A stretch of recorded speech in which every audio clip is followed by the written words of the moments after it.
ગુજરાતમાં સ્થાનિક સ્વરાજ્યની ચૂંટણીઓ પહેલા વહીવટી સરળતા લાવવા અને લોકોની સુવિધા વધારવા માટે 17 નવા તાલુકાની રચના કરવામાં આવી છે. બનાસકાંઠામાંથી નવો વાવ થરાદ જિલ્લો તેમજ હાલના રાજ્યના 21 તાલુકામાંથી નવા 17 તાલુકાની રચના કરવાની દરખાસ્તને સર્વાનુમતે મંજૂરી આપી દેવાઈ છે. ત્યારે હવે સુરેન્દ્રનગરના દસાડા તાલુકામાંથી પાટડી તાલુકો અલગ કરવા માંગ ઉગ્ર બની છે.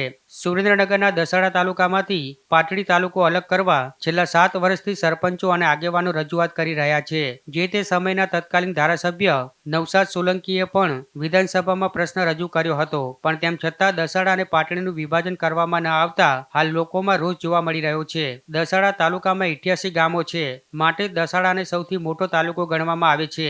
વિકાસના કામો માટે જે ગ્રાન્ટો આવે છે તે મોટો તાલુકો હોવા છતાં પણ સરખી જ આવે છે. આથી વિકાસના કામો પણ થતા નથી. ત્યારે સરકાર નિર્ણય કરી દસાડામાંથી પાટડી તાલુકો અલગ કરે તેવી માંગ ઉઠી છે અને જો માંગ નહીં સ્વીકારાય તો આંદોલનની ચીમકી પણ ઉચ્ચારવામાં આવી છે.